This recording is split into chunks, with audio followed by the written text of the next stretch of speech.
Well, once again, we're getting huge promises from Bethesda. And the funny thing is, in a way, history's repeating. You see, in 2018, Bethesda revealed the Elder Scrolls 6 was in pre-production. And the reason why they did it so early is because they wanted to calm fears, to soothe those who might think that the company was only focused on new IP like Starfield or mobile games like Blades. Now though, 2026, the circumstances have changed, and Bethesda are very loudly telling us about their entire upcoming pipeline. Fallout 5 is in pre-production, Fallout 3 and New Vegas are getting remasters, Obsidian are making a new Fallout game, Elder Scrolls 6 is in full production on a new version of Creation Engine built to support multiple projects at once. So the whole era of one major project at a time is firmly over, and the fun thing is that none of this came from the Xbox showcase a month ago or some grand reveal stream. It was just announced on a random Friday blog post called A Note from Bethesda Game Studios. For news that large, it's a bit suspicious, though certainly, if Starfield left you worried about Bethesda, this, surely, is exactly what you would want to hear. Though, a little like the past, a little like that initial reveal of Elder Scrolls 6, it seems this is being done for reasons of PR. It seems a bit desperate, and I think it is. Because in the last few weeks, across multiple Xbox studios like id and ZeniMax Online, we've seen a whole new marketing strategy roll out. And that strategy is, Xbox is fine. You don't need to worry. Simply look forward to what's coming next. Stop talking about it. So, let's talk about it. Today's thread kicked off 2 weeks ago with a leaked email. ZeniMax's leadership emailed staff and told them about a new post-layoff strategy that was, in their own words, shifting from a planning model primarily centered on what's next for each independent studio to one that focuses on our strongest franchises. Hardly a surprise, people like Fallout, let's crank out more Fallout. But it would be wrong to think that they've spun up this whole pipeline just in the last 2 weeks. And Todd Howard actually said as much in Reddit. He said that this was, quote, what we've been working on the past several years. Now, the thing is, he's not wrong. We've actually known that the Fallout 3 remaster was on the cards since Bethesda was acquired, and that was thanks to the FTC leaks. Then there's Elder Scrolls 6, that's been in full production, so if we have 4 years of full production, like with Starfield, then we can expect that out around 2028. You see, from everything we can piece together, the main plan here hasn't actually shifted. So then that begs a question. Why are we hearing about all of this stuff now? Because whenever we hear about something, it's because the company's put it out there. Part of this is marketing for Xbox's new direction. I mean, just take a look at what the CEO, Asha Sharma, highlights from this announcement. She talks about playtime, sales, and more games coming soon. And this is basically proof of her changes, with a new Fallout coming, of course, from Obsidian, and franchise entries across the board. And whenever this news came out, people celebrated. I mean, YouTube was absolutely packed full of excited videos. It's a lot of cool IP. I totally get being excited about that. And that's especially because a lot of it just made sense. There's been demands to know why Xbox leadership hadn't pushed for, say, Fallout games to launch around the TV show. Would have made sense, right? But now the framing is Bethesda are moving faster, delivering more games in the franchises that you actually care about, which actually explains what Jason Schreier's sources found, that the game Obsidian were making before this had nothing to do with Fallout. Now Obsidian are making Fallout. Because really, this announcement is built to answer a question before you think to ask it. And it is, can these studios, after all the people that they've lost, still even make these games? And what Xbox wants to do is just scream into the void a very loud yes. Effectively then, this is proof of life for these studios. We know that Bethesda Game Studios got off relatively lightly with the layoffs compared to the rest of Xbox, though they did still lose some pretty vital talent, people who had been there for a long ass time. Now, reports of course circulated that id Software was particularly brutalized, and on top of veteran cuts across the company, one claim said that id were down to around 50 people, with a single member of staff left working on engines at their Dallas office. Now, as we suggested at the time, you certainly had to wonder what that team could even make next, and whether enough people were even left to handle it. And id have actually responded to that in a very specific way. They said, quote, we still have the crew we need to build the games and tech we're known for. The team today is about the same size we were when making Doom 2016. And after that statement was made, they actually doubled down on it. On the launch stream for Doom The Dark Ages Revelations, the co-studio director Hugo Martin explained that the worries about a 50-person studio and no engine technicians were basically wrong.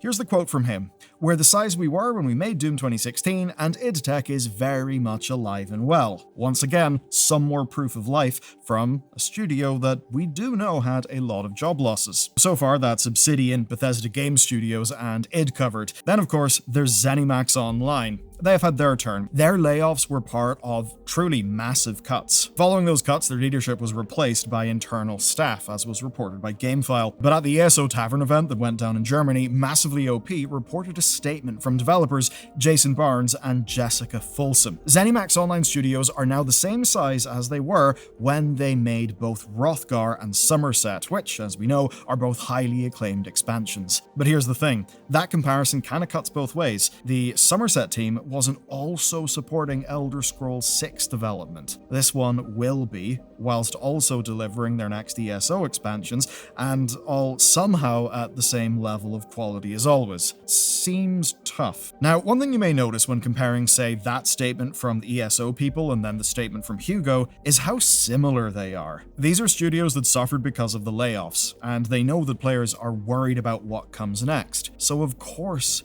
the line they're putting out there is that everything is okay, because the studio as a whole is at a similar level of staffing as it was whenever it produced insert beloved entry in franchise here. So I guess it's all fine, and they just need to go and build more great content like that stuff that they built a while ago. Here's the thing, it really is almost like they're following the same marketing playbook. But the problem with marketing beats is that they need to be based on actual evidence, and for it especially, that seems to be going against them. First, the Frankfurt office. It specializes in the id Tech engine, and its continued strength was the go-to answer for fears about id Tech being discontinued. Now, Aftermath's Nathan Grayson said that that studio had also suffered layoffs, and according to what he was able to dig up, half were let go, and that's a quote. Then there's Game Developer. They spoke to sources inside id, who very much undermined the whole Doom 2016 narrative. They did so twice over, actually, because that game, they pointed out, required a lot of outsourcing and last-minute hiring in the first place. And they also suggested that of the staff remaining at id who had worked on that game,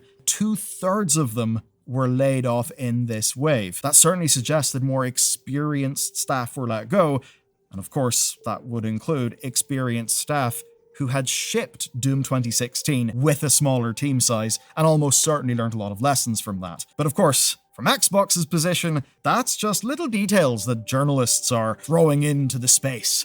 No, Xbox don't need you to worry about any of that, because their message is that everything is fine, and that these studios can still ship games. I want you to go back to those statements that we've covered so far, where both frame making the game as pure maths. Put a certain number of developers in, and hey, you'll get a great game out the other end. But of course, we really can't treat a studio like a black box. We can't treat it in that way. Though of course, that's how Microsoft wants you to think about this. They tie the older good game to a leaner studio, and they imply that therefore nothing will be lost from firing a whole bunch of devs, that in fact maybe something might be gained. And I bet it does look great on a balance sheet. But there is subtext here as well. It's the same doublespeak as, quote, 14 layers of management that you found in Asha Sharma's memo. The suggestion there is that corporate bloat somewhere in the process is hurting the more recent projects. And while I've absolutely no doubt that there was lots of corporate bloat, I mean, come on, it's Microsoft, we still need to remember when we're reading a memo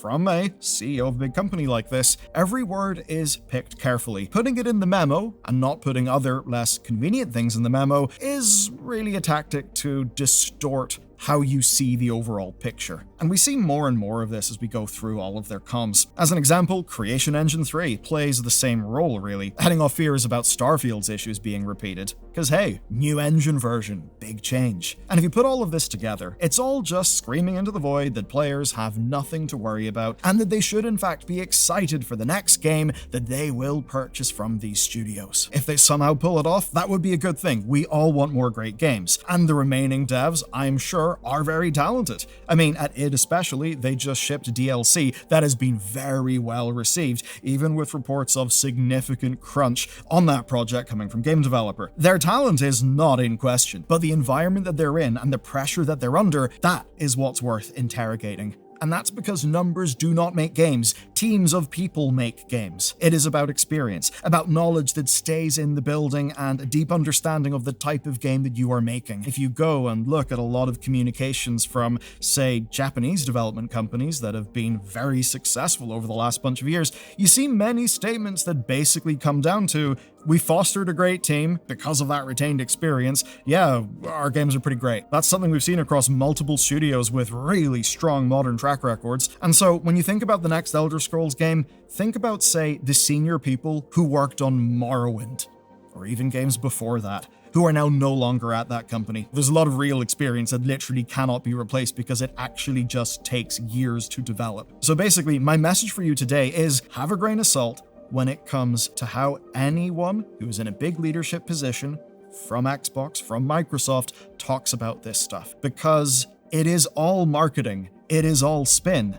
That is what these companies will do because obviously they're incentivized to do so. Because whenever they say, hey, look at all these huge cuts, all the blah, blah, blah, blah, blah, but don't worry, it's fine. It's fine, and we're actually going to have even more games. The games that you care about, and it's going to be great. Obviously, be suspicious of that. You see, the one thing I've noticed from the very beginning of Asha Sharma's tenure is that she is really good at public relations. She has clearly got a team around her who are able to back her up and do really good PR. But as much as we can respect that, we also need to acknowledge Xbox is marketing a future to you that their devs have to deliver at any cost, and if there are wobbles, the cost will be very high. So here's where we are then. 5 or so years of big franchise games promised, studios wired together to deliver said games, and far fewer people inside the machine, making more with less. That's why this whole marketing strategy is so important. They need you to trust that Xbox can deliver more of the things that you love, and they need you to forget, or simply not care, that the people who made those games aren't there anymore.